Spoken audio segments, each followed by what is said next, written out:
Home made shawarma చేసింది. ఒక 3-4 గంటలు కష్టపడి చేసింది. ఇప్పుడు ఇది తిని ఎలా ఉందో చెప్పాలి. చిప్పములు మైదా పిండితోటి షేప్ లేని కొన్ని చపాతీలా చేసింది నెయ్యి వేసి. దాంట్లో ఈ రెడ్ కలర్ మైనీస్ వేస్తుంది.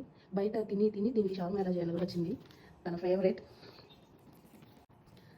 ఫేవరెట్ అనమాట షవర్మా బిర్యానీ. ఇంకంతే తనకు నచ్చేది. చిప్పములు ఏం చేయాలి?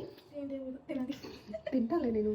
ఒక 3 గంటలు ఈ 4 చపాతీ కోసం మమ్మల్ని రాబట్టి కిచెన్ని మెస్సీగా చేసింది. కిచెన్లోకి వెళ్ళాలంటే భయం అవుతుంది. రేపు పొద్దున్న కానీ దాని పని ఏంటో చూడాలి.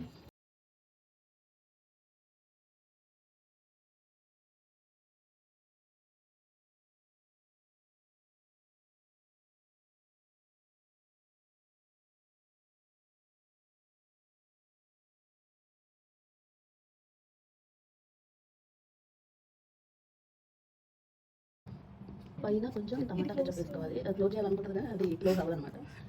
చాలే కానీ నాకు షవర్మా చూస్తే నోరు లేదు కానీ కెచప్ చేసుకోవాలి. అయిపోయిందా? తింటానా? ఇంత గొప్ప వంట చేసిన మా అమ్ములకి థ్యాంక్ యూ సో మచ్. ఇప్పుడు నేను ఇది టేస్ట్ చేసి ఎలా ఉందో చెప్తాను. బాయ్. అమ్ములు తయారు చేసిన షవర్మా తింటున్నా. రేపు పొద్దునే ఈ వీడియో అప్లోడ్ అయితే నేను బాగానే ఉన్నట్టు, లేకపోతే లేదు. అది వేసుకో టొమాటో.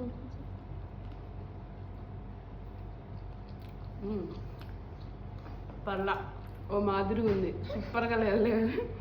ఫస్ట్ టైం చేసింది కాబట్టి బాగుంది. తిన్నాక రేపు పొద్దున్న పరిస్థితి ఎలా ఉంటుందో చూసి అప్పుడు చెప్తా. నేను మంచిగా చేశాను కానీ బాగుంది. సూపర్.